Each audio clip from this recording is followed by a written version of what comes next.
Welcome back to another episode of Locky Top.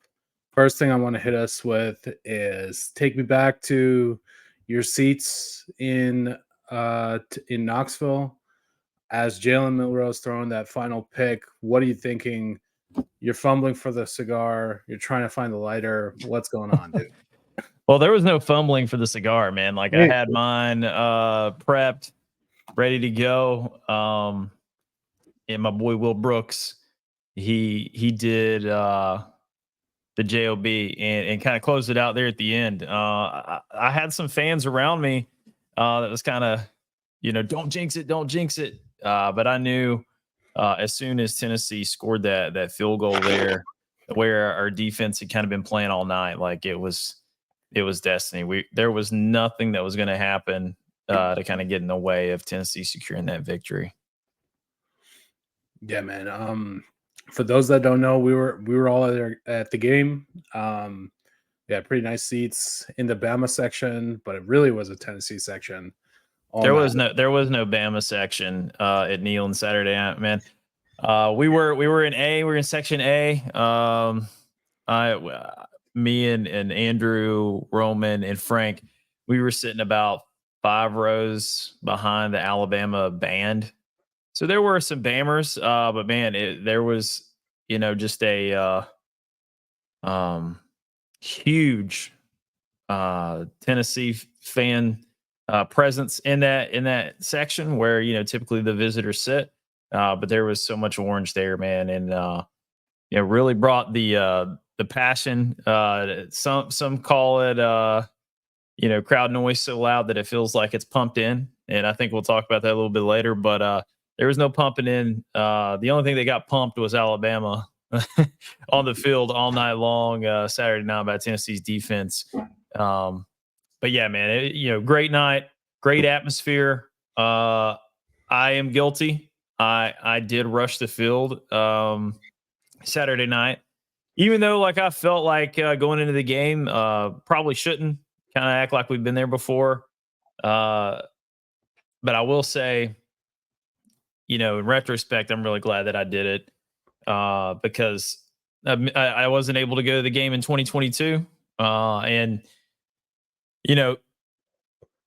had a lot of fun, man. I'm not going to lie. Jumping down there, being around all those thousands of Tennessee fans celebrating a win. It doesn't get any better than that, especially doing it for, a bachelor party, for Roman, being there with you guys, with all the the Rocky Top Rowdies and the Locky Top sports crew, and just collectively as our friends. I mean, we had a great weekend.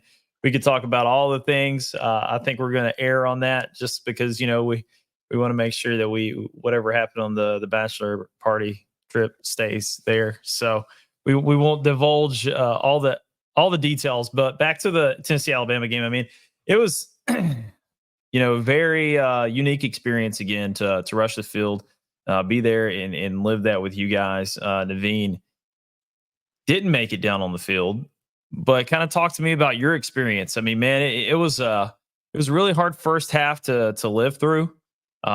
Defense carried us the entire game, and I enjoyed it starting around the midway point of the third quarter. But you and Thomas were a couple rows behind us.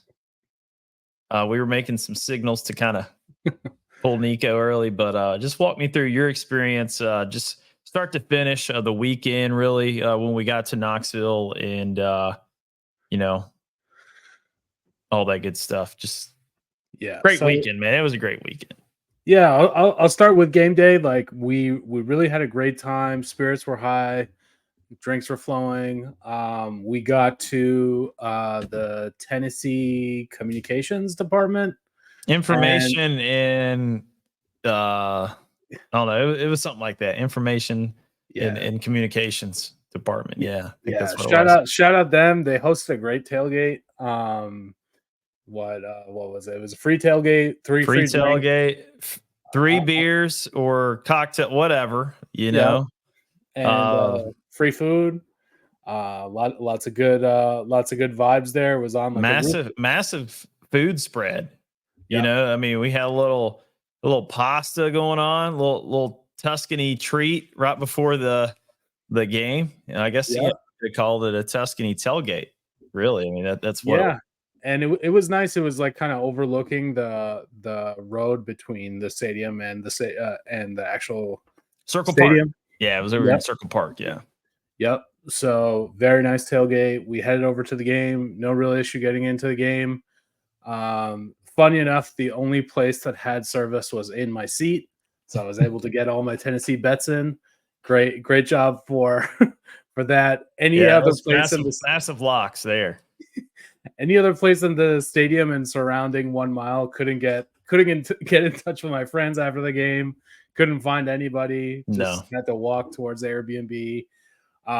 The game itself, first half was a nightmare. It was 75 degrees, but it felt like 95. Felt like the swamp in there. Just direct sunlight on your face. Yeah. You might notice an extra shade of brown on me. Yeah, it was peeking in on us for a while there. Yeah, so it was good. Thomas and I were really just rooting for running the ball in the first half after seeing just how to drain the clock. Yeah, like I mean, Nico was playing like Joe out there. A lot of open passes he could have hit, but just overthrows.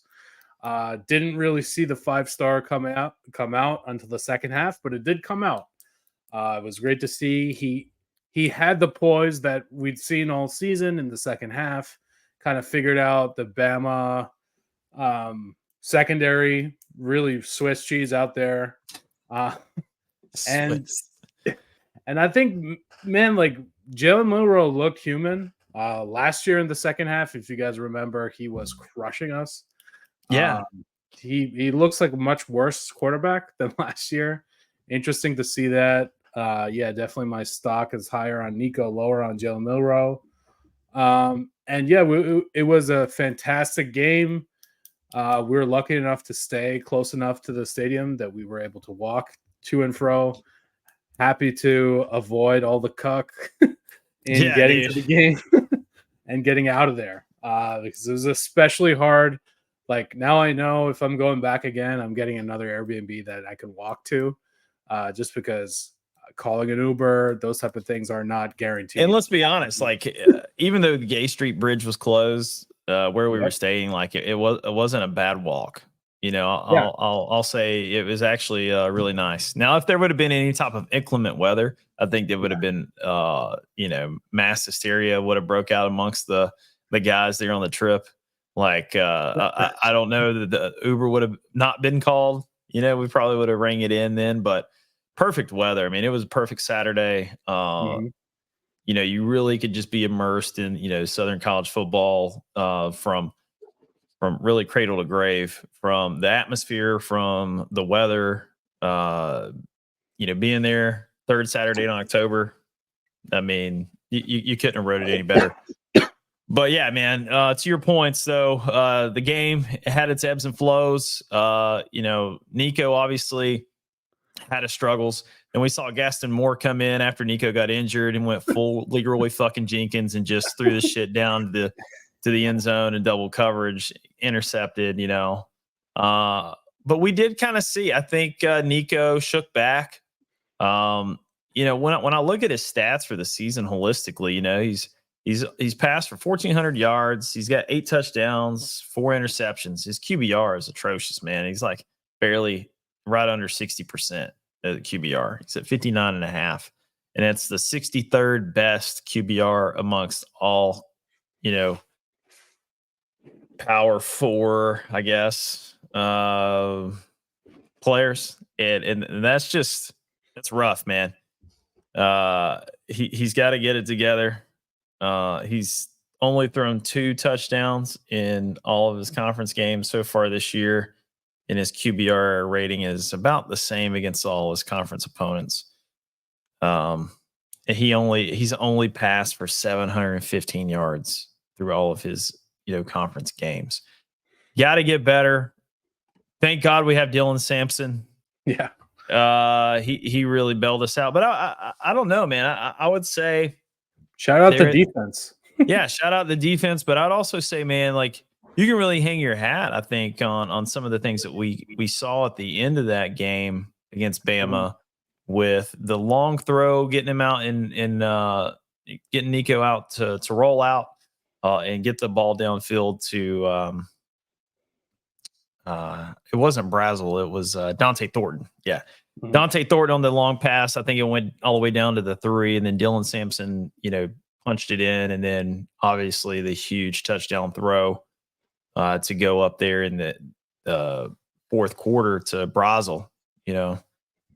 Man, saw some flashes. If we can piece those things together for an entire game, Tennessee is going to be a very dangerous football team.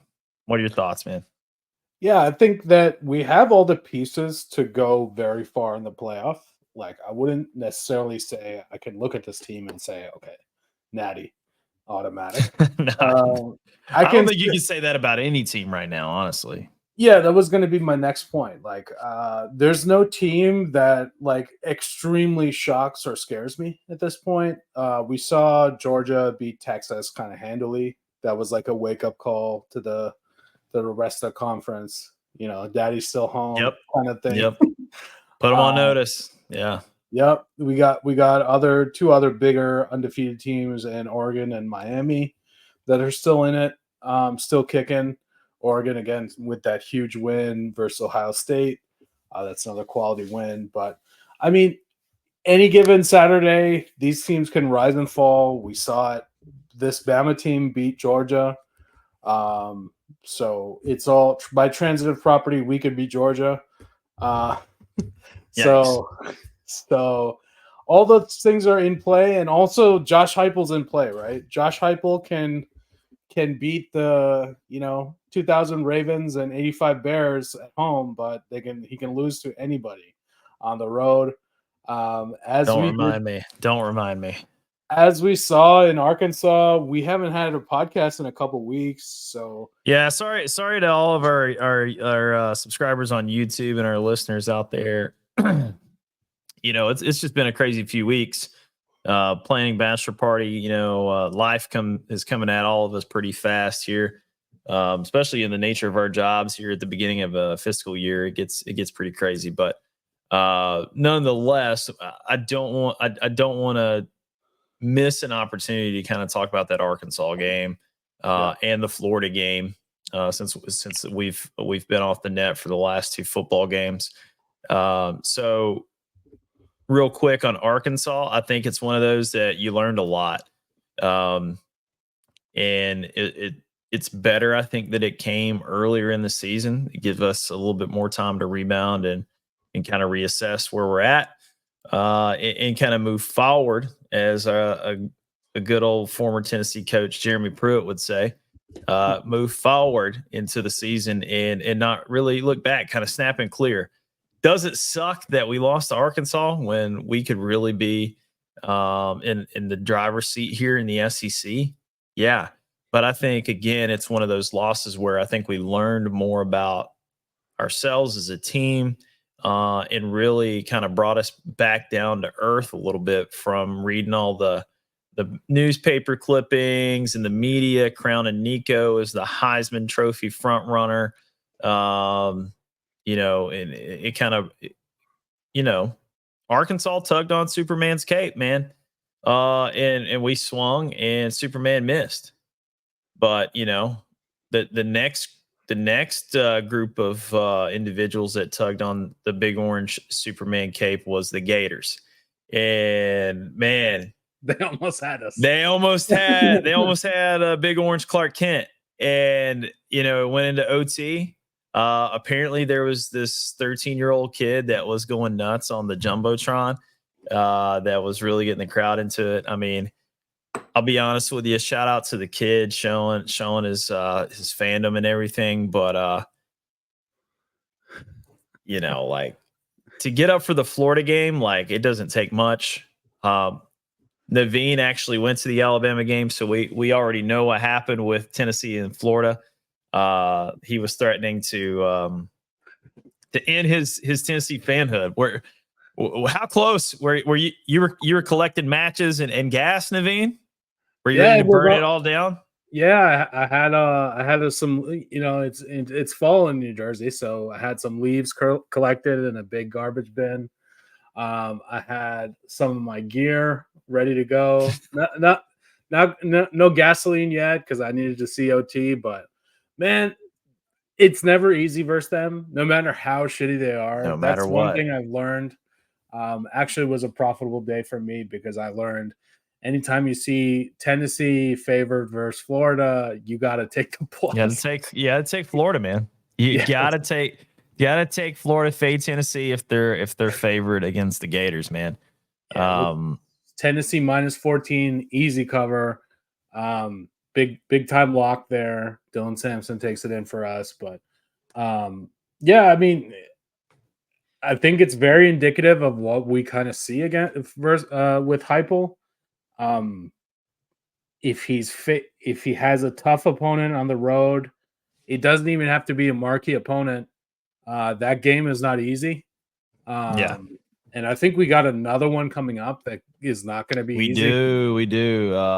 It's Kentucky, right? So, Kentucky, but it's at home. okay. Kentucky's at home. We don't go on the road again until we go to Athens. Oh shit, yeah, that's definitely a hard So one. that's the next road game for Tennessee. We host Kentucky and then Mississippi State. So I feel like those two games give us an opportunity to kind of get right. Mhm. We've kind of talked about our offensive woes, but I think it's the first time since like the 1960s that Tennessee has went 3 games in a row without scoring in the first half of a football game. Oh shit, yeah. What do you think is one of the biggest contributing factors for our slow starts for Tennessee offensively?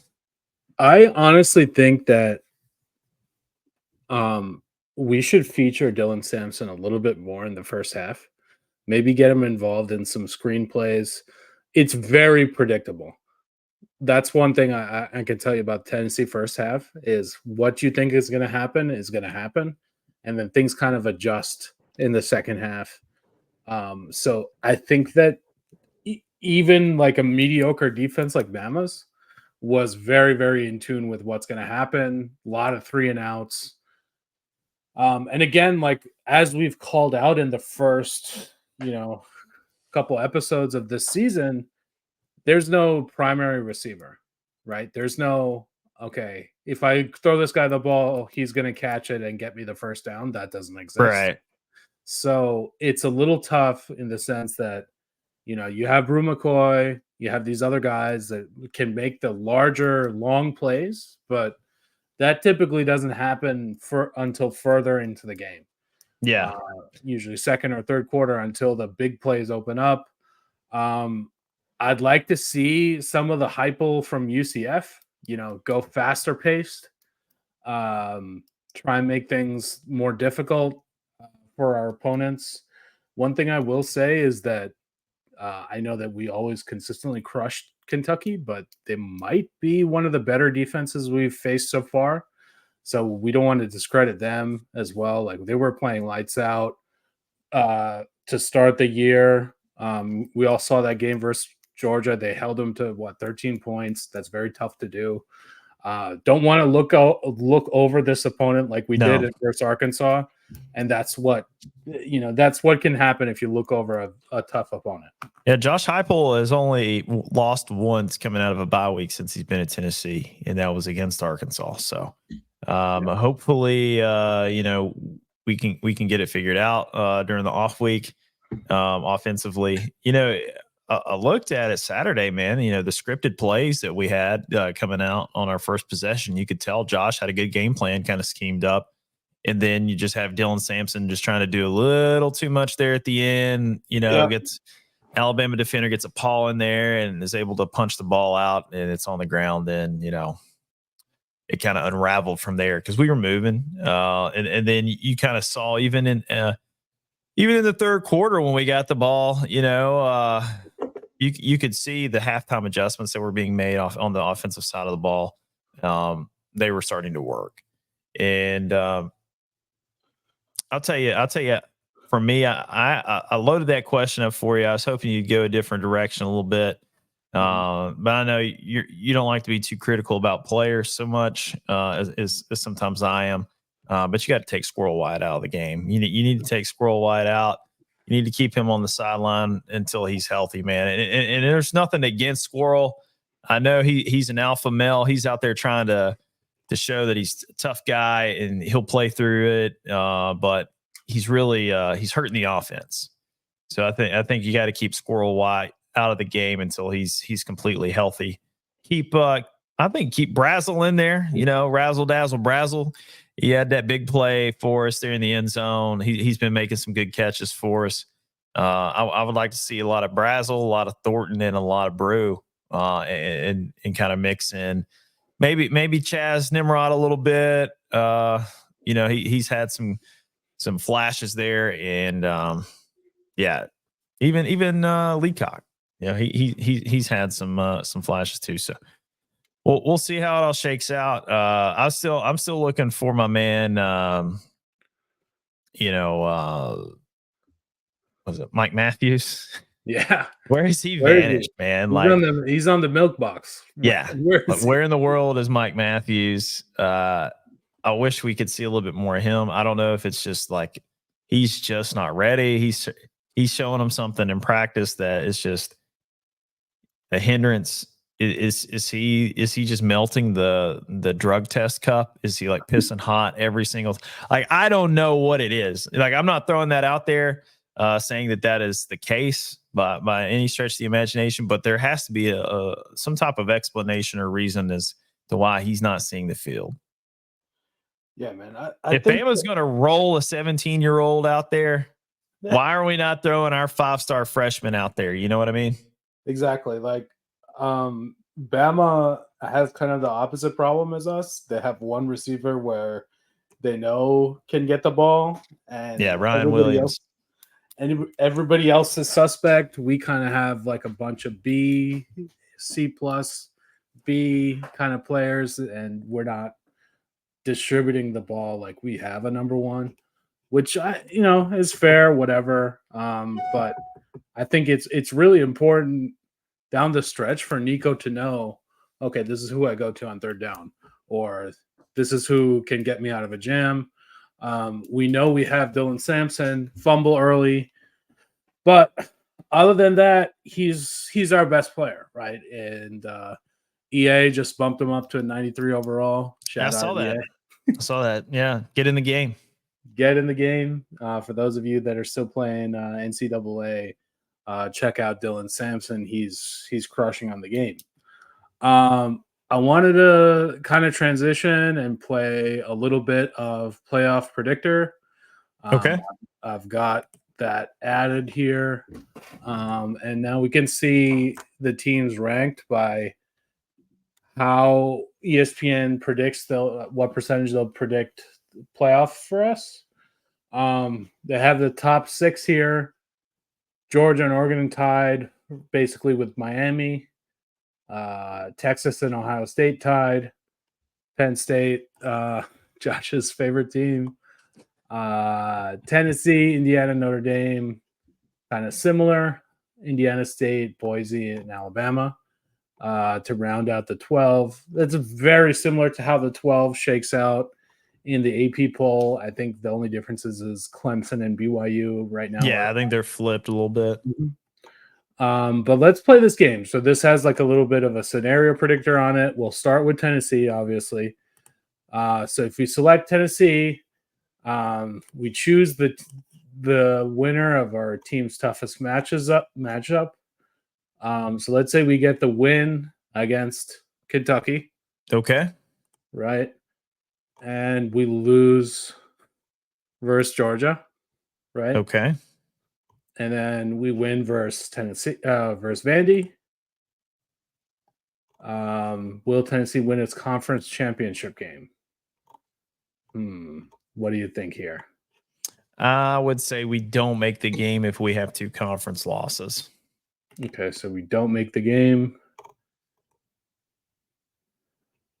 80% chance to make the playoff. Yep. So that's interesting, right? We have in this scenario, we would be 11th. Texas would be 2nd. Georgia would be 5th. I don't know exactly how that works out. But they're basically saying the top 4 are Miami, Texas, Ohio State, and Iowa State. Looks like it's got us in the Final Four there. Yep. It's got us beating Oregon and beating Ohio State. Wow. And then facing Oh, off you know that would happen. Come on. and then we got Shout out to all my OH people out there. Then we got the matchup of the Oranges versus Miami versus Georgia. I think that would be Georgia versus the winner of our 2 teams. And yeah, I think that this is possible. They got a little icon for us just to show what would happen. But if this worked out, kind of it would be Oregon as our first matchup. And I think that's pretty interesting, even given that we don't make the conference championship, we could still make the playoff 80% chance. Yep. So basically, I don't know where the cuckery would come in to keep Tennessee out. But after the Florida State debacle last year, I put nothing past the college football playoff committee. I think a lot of kind of like the fruit that you can kind of start, judging a little bit will come when we get those first set of rankings. Yeah, I think the cuckery comes if we lose 2 of these. Like, obviously, if we're 9-3, no. I'm saying even where the cuckery comes from at 10-2. Oh, because I think that they are positioning Tennessee to be this year's version of FSU. Okay, just in the way the AP polls are playing out.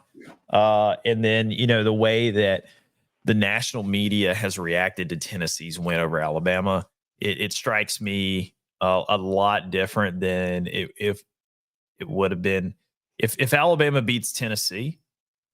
They're probably a lock for the playoffs, right? Yeah. The national media is singing a different tune. I just think that we didn't get a lot of credit for beating Alabama. Yeah. So, yeah, let's play the Alabama game. Let's say they win this. Yeah, they win out. They win out. They don't. No, they don't make the game. Wow. 98% chance to make the playoffs with losses to Vandy and Tennessee. Yeah. So that's dangerous for us, right? What seed did they get? They would get a 7 seed. 7 seed to play us. Do you see what groundwork they're trying to lay here, Naveen? Yeah. You think I'm some conspiracy theory guy. I'm not, man. I'm not. I'm telling you what's the truth. And I can see the groundwork being laid for a lot of Fuckville going down. Yeah, I think it's interesting, man. They're putting Miami as the overall number 1 in a lot of these predictors. I want to take a look at one team that I think will beat Miami, which is Clemson. I think they could win out here. Let's say yes, they make the championship game. Yes. Oh, that's win the championship game. If they win the championship game, well, yeah, they're automatic lock. Okay, yeah, but they don't win, right? Still an 80% chance. So they have Miami still there, Clemson at number 10. It looks like they have Tennessee in all these sims at that 11 spot. Yeah, somewhere 11 or 10. They have us on this side of the bracket, and they're kind of keeping Georgia. Which losses do you think's worse? A loss to Georgia and Arkansas, or losses to Tennessee and Vanderbilt?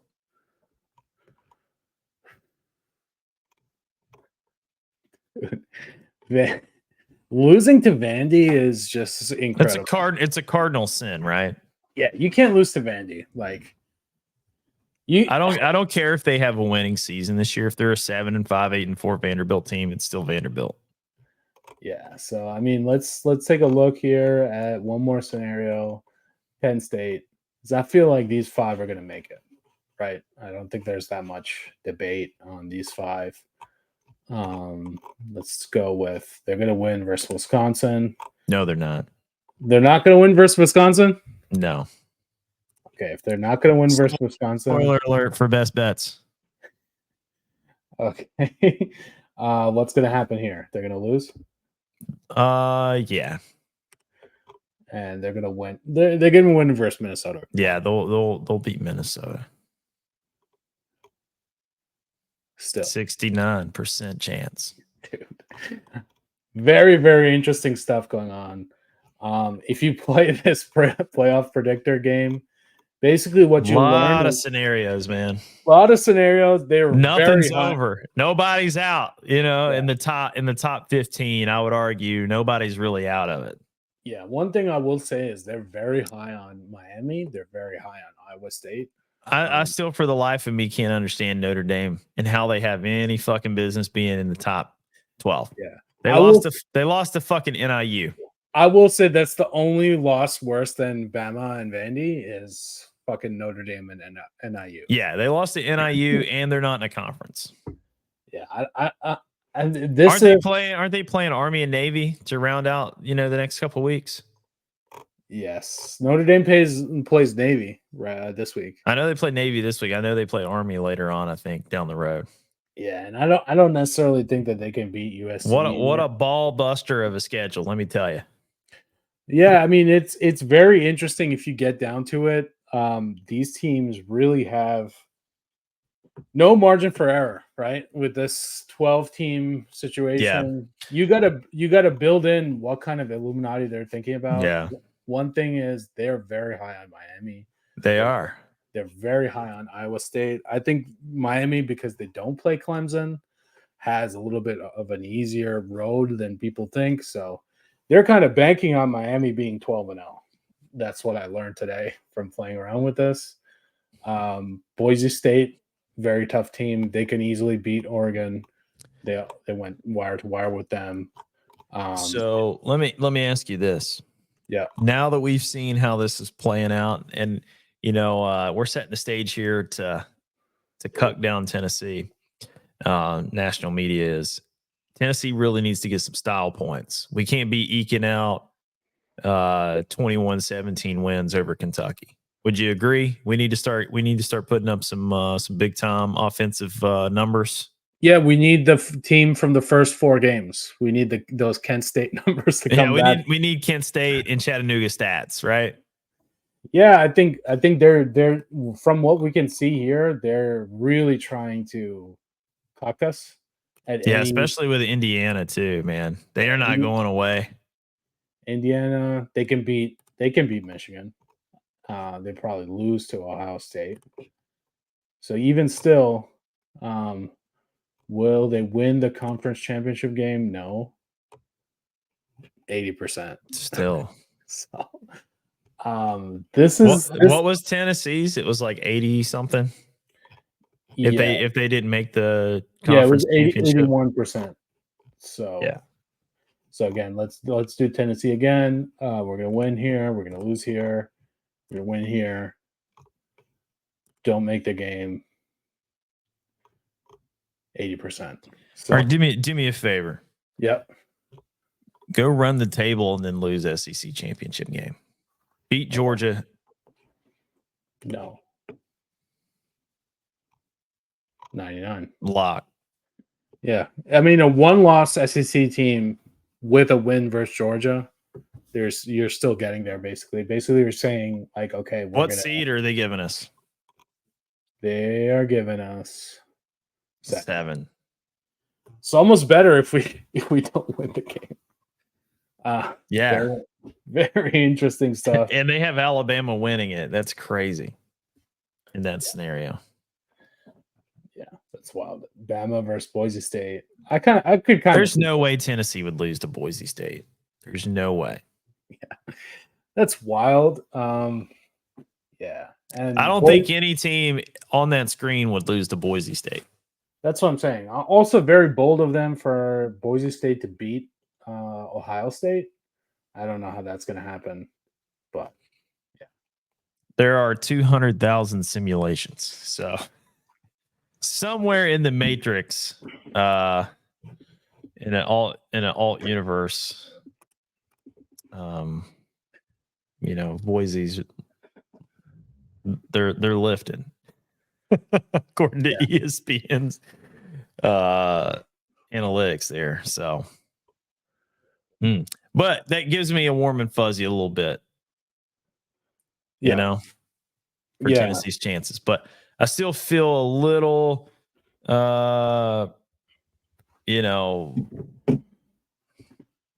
sus when I see Indiana lurking. And currently we're like at 67% to make it right now or something. Mm-hmm. Yeah. So that gets me a little concerned. Where there's an opportunity to screw Tennessee, most of the time the national media will take it. Yeah, I want to go through some of the other winners and losers from week 8. Talk about the other big game of the week, which was Georgia, Texas. Your thoughts on that game, Josh? I think it brought Texas back down to reality a little bit. I know your cousin, Big Texas, is probably still recovering somewhere, crying his freaking eyes out. Always horns down. Texas, they thought they were just new kid on the block, just about to run through, the SEC, just blow up the spot. That wasn't the case. I would like to also mention that, a couple of years ago, Tennessee acted out in a state of rage against some bad calls by SEC officials against Ole Miss. And we pelted the field with some debris, a couple, Dasani bottles, a couple mustard bottles. Shout out to my flag right there. And we were called the worst of the worst, human beings, fan base by all the talking heads out there on social media and, in Fox Sports, ESPN, you name it, CBS Sports, name it. The Athletic wrote a huge piece. David Ubben, that piece of garbage, who used to come in. He worked in the Knoxville market for a little bit, started the Athletic, got everybody to get behind him, and then wrote hit pieces on Tennessee after he got enough subscribers to move out of town. A real piece of work. And we don't forget that kind of stuff, and that's why you get bombarded with all the love and affection that you get from Tennessee fans when you do stuff like that. Joel Klatt, latest talking head there from Fox Sports, talking about we don't know how to celebrate. We're losing celebration to Vandy, when it comes to beating Bama. We shouldn't smoke cigars. It's like we've been doing that since, the beginning of this rivalry. We've been doing it forever. Very critical. Where there's an opportunity to hate Tennessee, they do. But I haven't heard a lot of detractors from, the national media when it comes to Texas and the way that they acted like petulant children and threw trash all over the field. Hey, I'm here for it. If that's what you want to do, when a call is so bad and it goes against you in the way that whole thing played out, where it was pass interference and it wasn't pass interference. Oh my God. Kirby losing his mind over there. It was a sight to see. I'm not going to say I would be above, acting that way. I would have been pretty mad. I was mad when they blew the calls against when Ole Miss was here with Lane Kiffin back in 2021. But I'll tell you, Naveen, SEC officiating's got to get a lot better. But if the national media is going to call out Tennessee for that, I think they should do the same for Texas.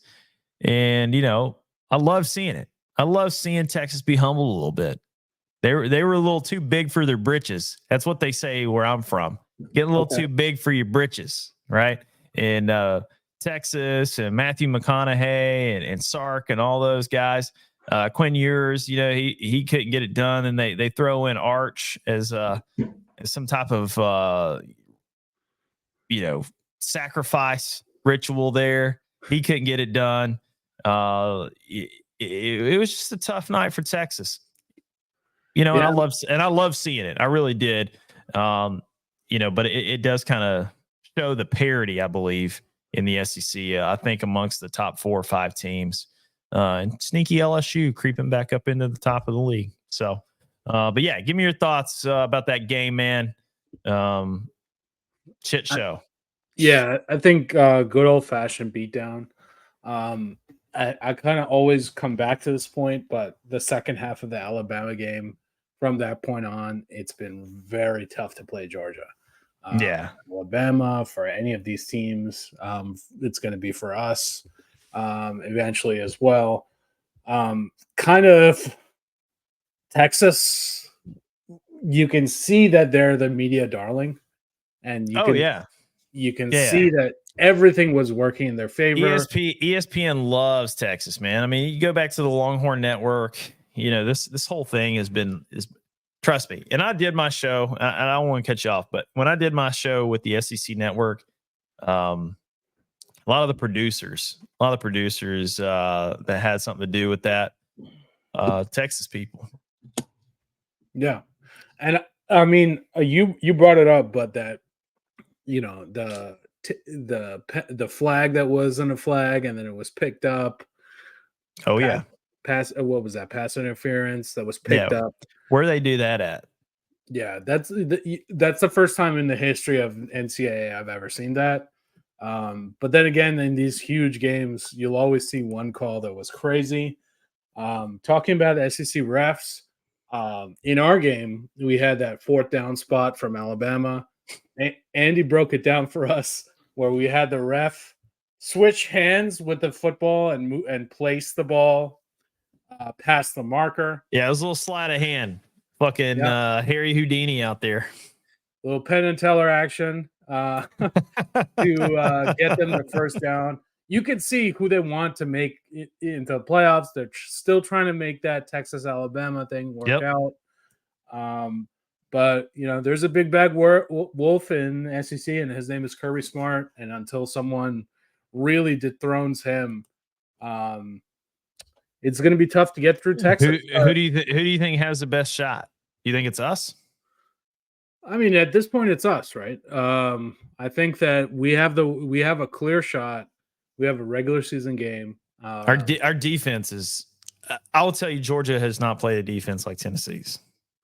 Yeah, Tennessee's defense is very good. The question is, can we get to 25 points? I think that's the key if we get there, if we get 25, 30 points, I feel comfortable against Georgia. I really do. Yeah, and we've not let anybody score over 20 points on us all year. Right.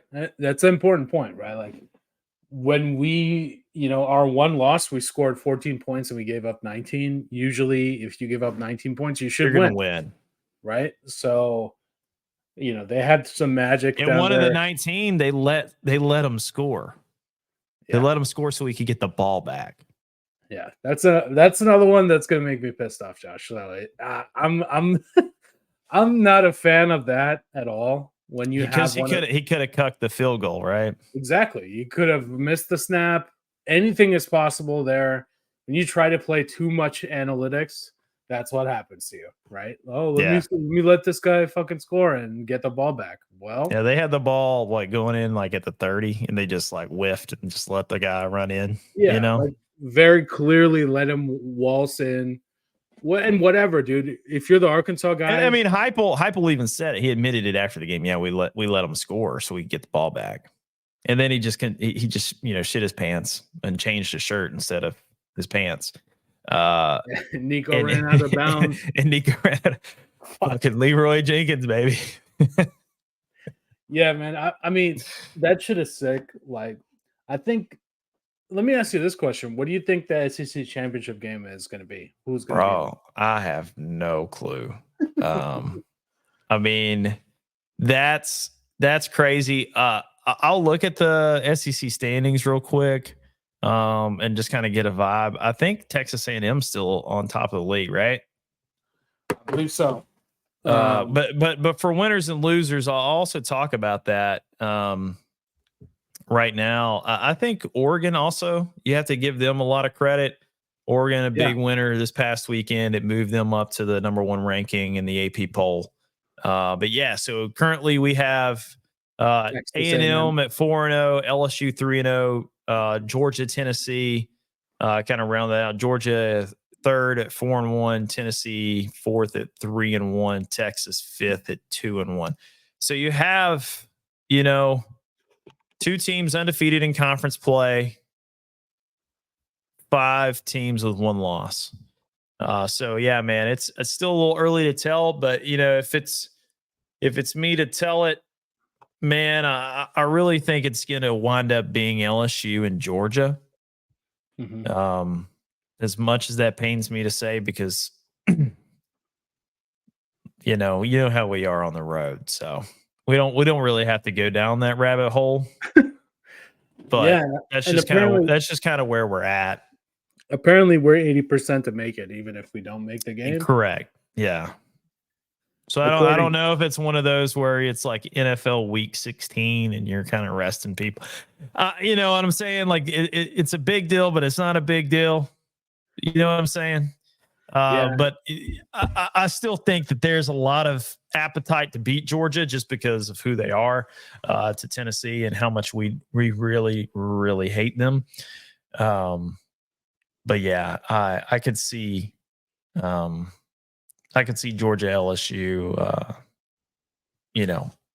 And LSU is the one team that nobody's talking about that is hanging around there and performing well. Yeah, I mean, they really don't have to play anybody except Alabama. They have A&M at Kyle Field. I think that's this weekend. That's probably the marquee SEC matchup, right? So you'll have them playing each other, Kyle Field. Obviously, the winner of that, I think that's going to be your de facto number, your second team in the SEC championship game. But then you got LSU playing Bama. They play at Florida. That's going to be a cakewalk. They play the Commodores there in Death Valley, and then they finish up the year with Oklahoma. So LSU, for my money, I think they have probably best odds to get in there with Georgia. Yeah, I think that's a very interesting game, right? That's what happens when you have a very high-profile loss early. Like, people forget about you. Yeah. And that's what happened when LSU lost to USC. Yeah. So, and now USC doesn't look like much of a team. They lost 3. No, they're like 2-3 now, right? Yeah, they're not good. So, I wanted to get to our best bets of the week. We haven't had these for a while, but me and Andy, we picked on week 7, even though we didn't have a podcast. So week 7, Andy went 2-1. He had Iowa minus 2.5, LSU plus 3.5, Pitt minus 2.5, 2 wins and a loss there. I went 3-2. So I'm fighting back to get to 500. I'm at 48+% right now. Clemson, Florida versus Tennessee I had, and Colorado plus 3.5. And I lost on Ohio State versus Oregon, and I lost on Kentucky as well. So man, a lot of bets. Yeah. So I'll just read Andy's bets for week 9. He has Syracuse plus 6, as do I. That looks like a fucking torch. So chalk it up. 0-1. Blood bank guarantee, huh? Yeah, that's not looking good as of right now. We're 31-0 at the half. Yikes. So I'm assuming that's a loss. Andy has Navy plus 13, Oklahoma plus 21, Nebraska plus 25.5, A&M minus 21.5, and Illinois plus 21.5. I have Syracuse plus 6, Louisville minus 7.5, Boise State minus 3.5, Tulane minus 8. Very similar to Andy, I have Oklahoma and Illinois. And then I have BYU, Vandy, Penn State, and Kentucky. You have, I'll let you read these, but you have 2 NFL and you have 2 college. Yeah, so I'll go ahead and start with college football. So as hard as I am about, the Longhorns, give me Texas minus 18.5. And then I'll go ahead and go Wisconsin plus 6.5 because you know who they're fucking playing? Penn State. All right. So of course I'm always gonna punt when it comes to James Franklin. My NFL picks this week, I'm gonna go Cowboys 4.5 plus 4.5. And then Tampa Bay plus 2.5. I just feel like, against the 49ers, I watched a lot of bad football against the Chiefs this past weekend from the 49ers. And I just feel like this is one of those weird games where the Cowboys are going to kind of shake back and give some false hope to their fans with a win. So those are my picks this week. Make yourself some money. Go to FanDuel or your favorite spot to go ahead and get some good old picks in, and let us know how they shake out for you guys. As much as we'd like to give you guys our wins and losses, I mean, it'd be nice to know if any of these picks work out for you guys. Yeah, so I mean, those are our bets. Again, Tennessee has a bye week this week, so we don't have to preview that much. Coming up, we got Kentucky. Later on in the month, we have Georgia, some bigger matchups. So stay tuned for us in those spots. Hope to run the table, but even if we run the table, lose to Georgia, and don't make the SEC championship game, according to ESPN, we're 80% chance to make it. I don't know. Strong chance. I don't know if I believe that ESPN playoff predictor. It could be a lot of smoke and mirrors. But it's probably like their FPI, which is really bad. Yeah, so I guess we don't have like a Ken Palm or any of those. College. No Ken Palmery for college football. Yeah, I do want to mention that now that we mentioned Ken Palm, we have a college basketball season coming up, boys. Like it's coming up like next week. Yeah, we'll be in that golden period of time where we have both sports going on. Gotta love it. I'm definitely more of a college basketball guy than football guy, and there's locks every day, bro. And there's so many fucking locks. That's how we got our record to be so good. We're smashing the NCAA basketball. So stay tuned for that. Tennessee Vols coming in pretty high in the AP preseason. So be on the lookout for your defending and reigning SEC men's basketball champions. So I got a lot of guys out of the portal. I met a lot of them over the summer. I took my kids down to the Father's Day camp there that they have every year there with Coach Barnes, and met Akpara. That guy's a giant. I think he's going to be a good addition in Darlingstone. I think it's going to be a good addition as well. So lot of promise. You got some of the old guys still sticking around. Kai Ziegler, ZZ. I think he's going to have a huge year for us. So yeah, looking forward to Vol basketball, man. Excited. Yep. All right, that's it for us at Locky Top Sports this week. What a game versus Alabama. We unzipped it and dropped them. Body bags everywhere, dude. Body bags, cigars, all up in flames. Bama goalposts tore down. Yep. Tears were rolling. Yeah, it was a great game, great atmosphere, and we hope to make the playoff. Oh, we definitely will. I have it. I have a feeling. Like the Black Eyed Peas. So for Josh, Naveen, we love you guys. Thanks for tuning in, and sorry for the hiatus there for a couple weeks, but we will be back next week previewing the Wildcats. They got the black lung patients coming down to Knoxville, and we're ready to go dark mode and put belt to ass. So for Locky Top Sports, we love you guys. We'll see you next week. See ya.